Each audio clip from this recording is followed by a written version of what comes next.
El primer paso para proteger nuestra naturaleza es cuidarla. Nuestro propósito es una educación ambiental que nos ayude a lograr la paz con la naturaleza. Queremos una educación ambiental para el futuro y que responda a la crisis climática. Educación ambiental que aplique en todos los contextos y etapas de la vida. Educación ambiental con soluciones innovadoras y economía circular. Educación ambiental desde los saberes ancestrales y entornos naturales con las comunidades. Te invitamos a actualizar la Política Nacional de Educación Ambiental, trabajando juntos por un futuro sostenible. Únete a la Cumbre Nacional de Educación Ambiental y sé parte del cambio. Te esperamos en la Universidad Nacional, sede Bogotá, el próximo 25 y 26 de noviembre. Colombia, potencia de la vida.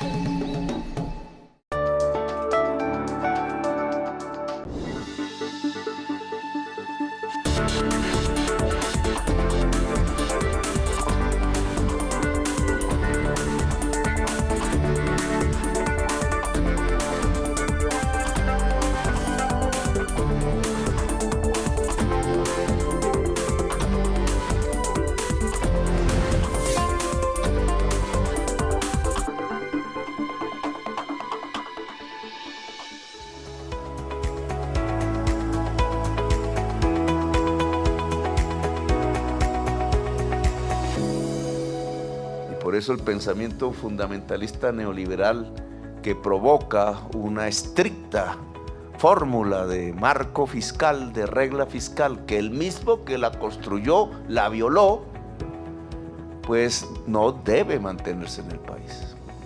En Colombia debe crecer la inversión pública. Esa es una discusión que tampoco la resuelve el gobierno, la resuelve el Congreso de la República, pero lo invito a darla. Como ciudadana de Colombia quiero saber qué es la regla fiscal, para qué sirve, de qué nos beneficia a nosotros los ciudadanos y cuáles son los conocimientos que debemos tener. Yo quiero saber qué está pasando con lo de la regla fiscal, qué es eso, para qué sirve. Hay mucha gente que no sabemos para qué es eso. La regla fiscal es un acuerdo que fue aprobado por el Congreso hace ya más de 10 años con el fin de establecer unas reglas de juego para que la administración de recursos públicos se haga bajo ciertos parámetros. Esa regla de juego lo que quiere decir es que el país tiene que tener una perspectiva de controlar sus indicadores macroeconómicos, especialmente el tamaño de la deuda, el déficit fiscal y el balance primario en el mediano plazo y que pueda ir hacia un horizonte de sostenibilidad. Esa es la característica general de la regla fiscal.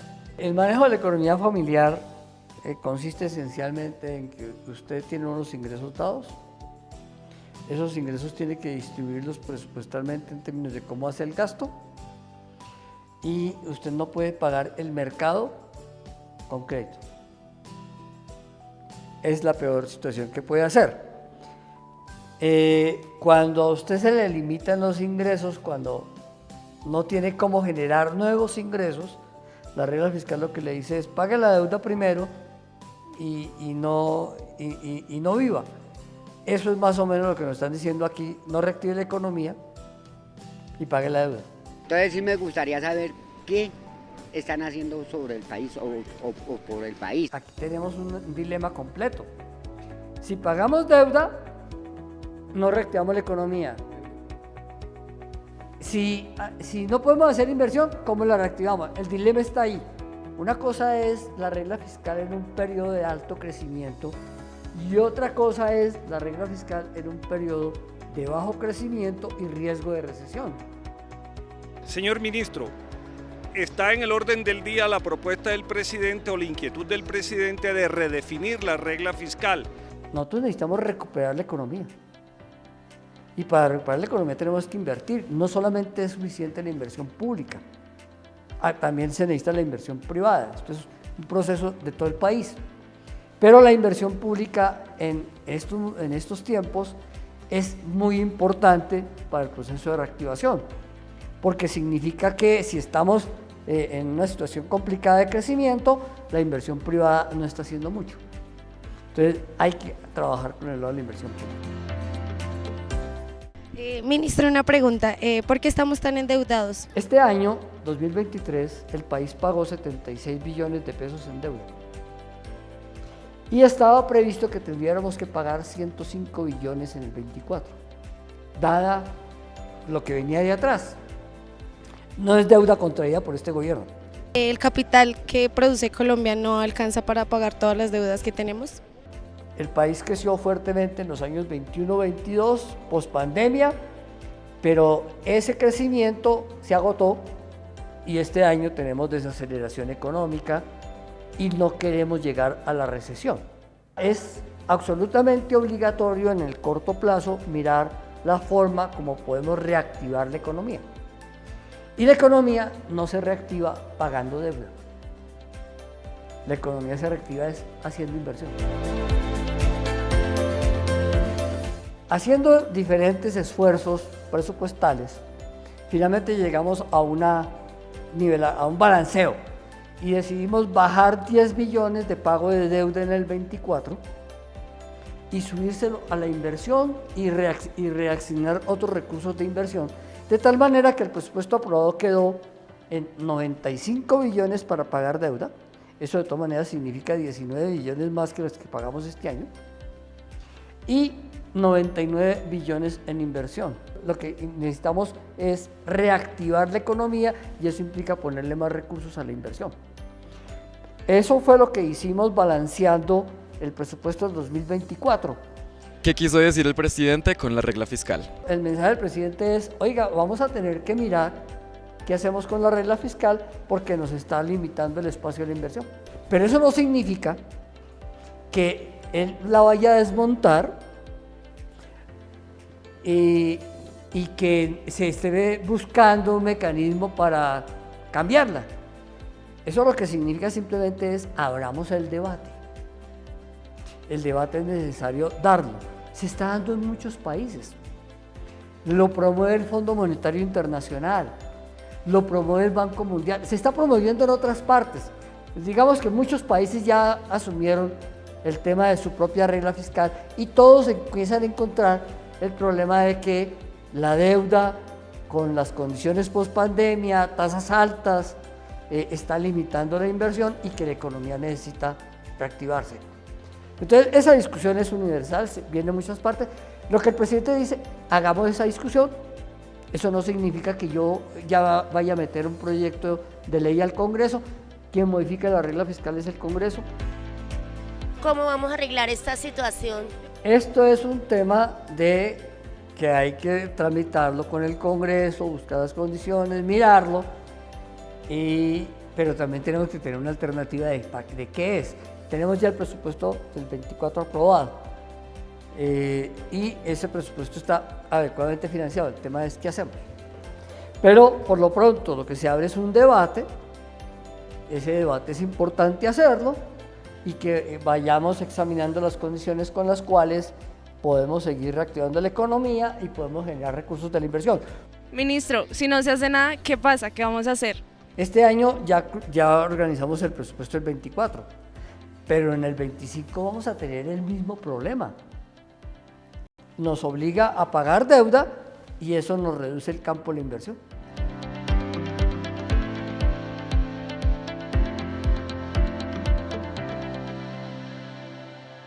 El DANE presenta públicamente, ya lo hizo hace unos instantes, su estadística sobre el Producto Interno Bruto, es decir, sobre la economía tal como se mide tradicionalmente en el mundo. Aparece ya un número rojo. En realidad, en los 2 trimestres que hemos vivido es un estancamiento. La economía colombiana no crece.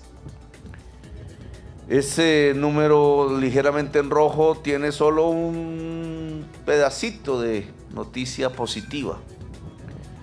Y es que comparado con el trimestre inmediatamente anterior, crecemos.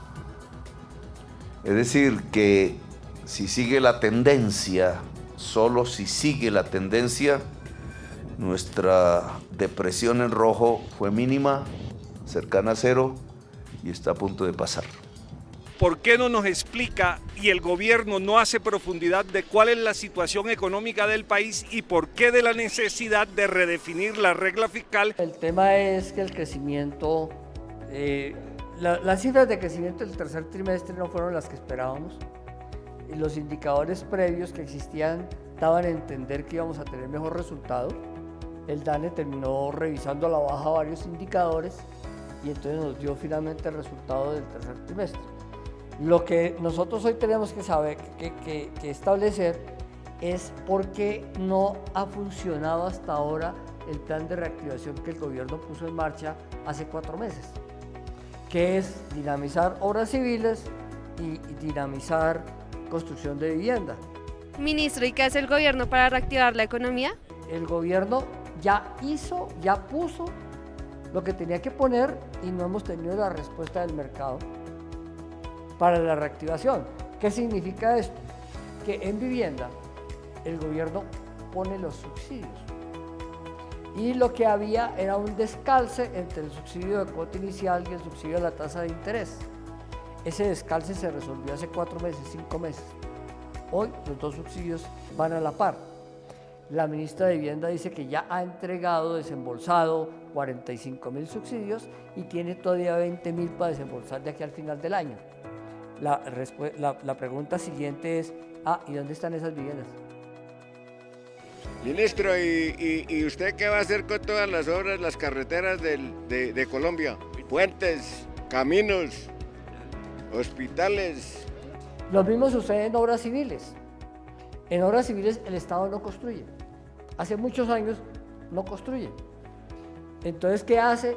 Que las entidades de transporte, el Ministerio de Transporte, Envías, la ANI, lo que hacen es entregarle al mercado unos proyectos sobre los cuales hay factibilidad, sobre los cuales hay diseños, y los saca al mercado para que se adjudiquen y pone unos recursos de base para que eso se haga. Con esos recursos de base el sector financiero debe contribuir al cierre financiero para hacer la obra y los constructores construirla. Entonces aquí el tema es, el Estado ya sacó la lista, ahí están, y están en procesos de adjudicación y algunos están adjudicados. ¿Dónde está entonces la obra? Porque aquí el descalce es, el Estado ya puso lo que tenía que poner, puede poner todavía más, pero la construcción no la hace el Estado.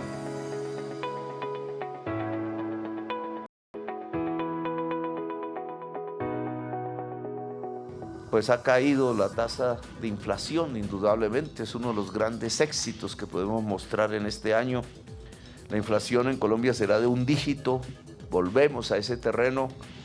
Si no tuviéramos que subir combustibles, por ejemplo, sería menor aún. Es decir, se venció a la inflación en Colombia. Las tasas de interés del Banco de la República son de intervención. Esa tasa de intervención tiene efecto sobre la tasa de los bancos comerciales, pero con ella los bancos comerciales lo toman como referencia para colocar créditos.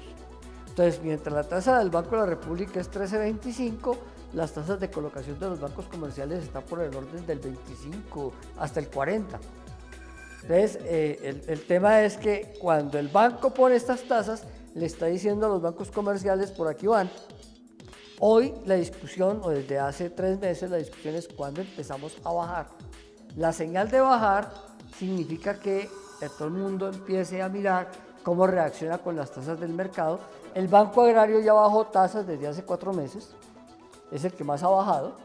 Algunos bancos han bajado las tasas de la tarjeta de crédito, pero las tasas importantes, que es la tasa para comprar vivienda o la tasa para hacer inversión productiva, no han bajado. Y entonces eso está dificultando el cierre financiero de muchos proyectos. Y la tasa de inflación que creció hasta el mes de diciembre del gobierno pasado motivó al Banco de la República a subir la tasa de interés bajo la creencia, no comparto esa teoría, tengo que decirlo, que la inflación la ocasiona es mucho dinero en manos de las personas y que por tanto al subir la tasa de interés capta ese dinero y baja la tasa de inflación. Yo la verdad creo, como la mayoría de economistas del mundo, que la tasa de inflación vino de afuera.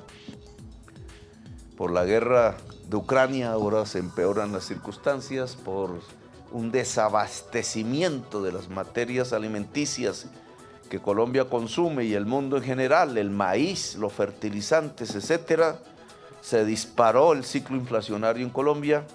La gente no se mete a crédito, pero además el tema es ¿quién garantiza el cierre financiero de la construcción de una obra vial?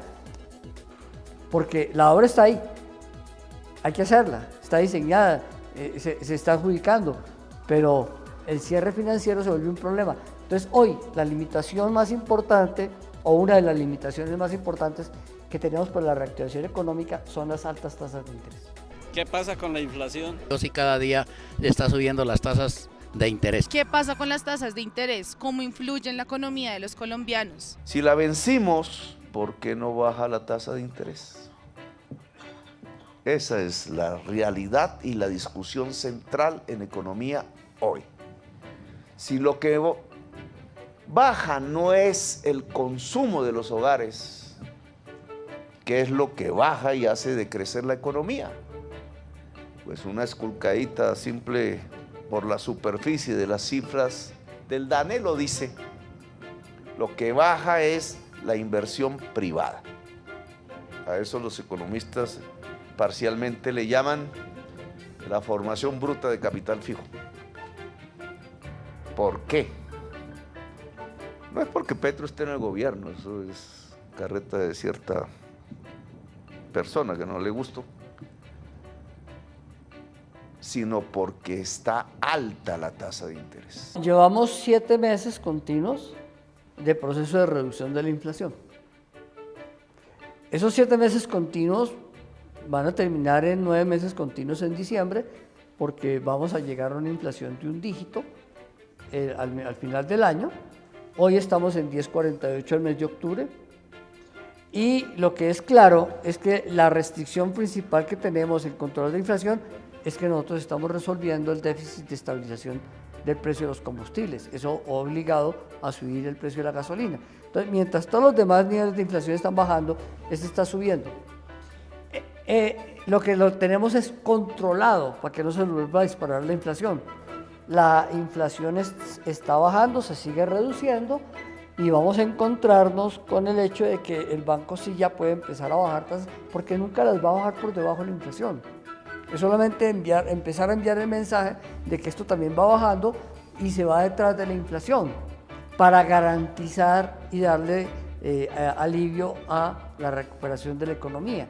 Yo no quiero llegar al extremo, y eso ya lo manifesté en la Junta del Banco, de que por tratar de controlar la demanda, que fue lo que hizo el banco, subiendo las tasas desde unos 75 a 13, 25, 28 meses, yo no quiero que por esa razón, intentar frenar la economía, la demanda, lleguemos a una situación en que paremos el aparato productivo y entonces la inflación se dispare, pero por escasez.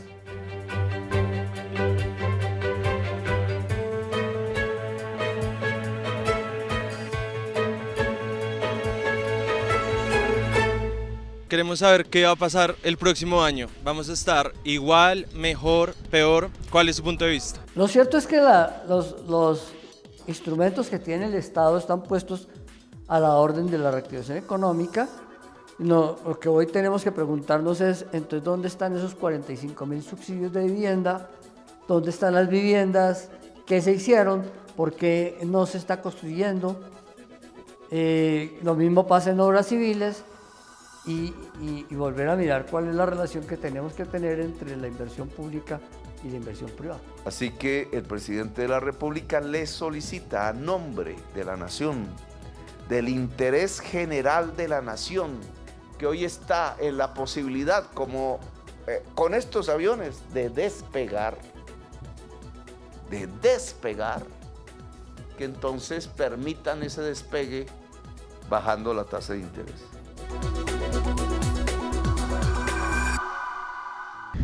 Señor ministro, ¿tenemos el dinero para sacar las reformas laborales, de salud, de pensión?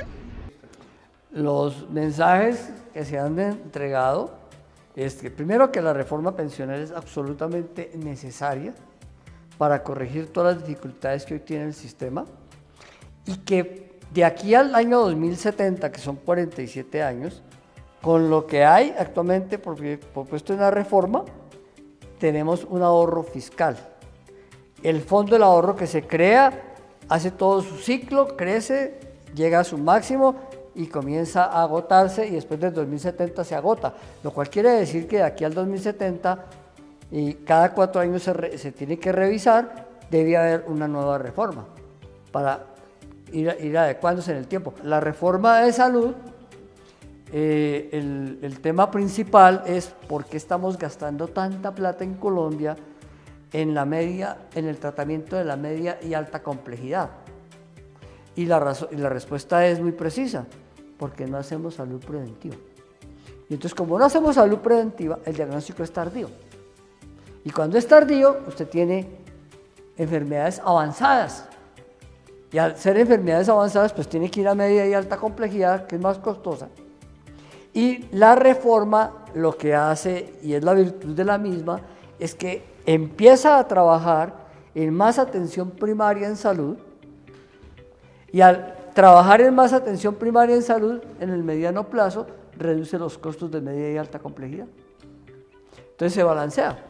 Hoy implica hacer lo que no se ha hecho: prevención, diagnóstico temprano.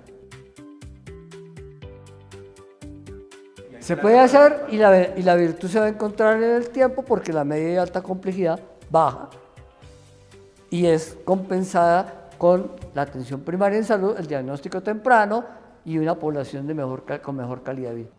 ¿Y cómo aumentar la inversión pública en Colombia?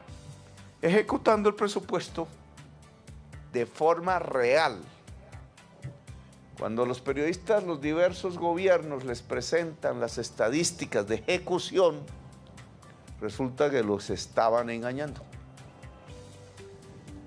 Contablemente se vuelve ejecución coger un presupuesto público y meterlo a un fondo en un banco. Ahí aparece en la estadística del ministerio, de la entidad que ejecutó. Pero no hay ejecución real, simplemente la plata pasó de un bolsillo a otro, que se llama fondo fiduciario, fondo no sé qué, patrimonio autónomo, que está en un banco en general y que obviamente le da un beneficio al banco. Los dineros públicos no se pueden quedar guardados porque pierden su función social. Ejecución debe ser ejecución de verdad. Y ejecución de verdad es que se vuelve una obra pública, se vuelve algún tipo de aparato, de máquina, de incentivo a la producción. Esto es lo que el gobierno ha determinado, el presidente frente a su gobierno, que nosotros no vamos a guardar más platas para que dejarlas quietas por ahí cuando hay tanta necesidad en Colombia, que esa práctica que decían que era una ejecución y engañaban a la prensa con esas estadísticas, pero que era en realidad pasar el dinero público a unos fondos financieros en banca privada, no debe seguir sucediendo, sino que cada ministerio, cada entidad debe, incluidas las entidades de la fuerza pública diferentes que hay, debe invertir realmente, producir que ese dinero se vuelva una formación bruta de capital fijo, como se denomina en economía.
Colombia, potencia de la vida.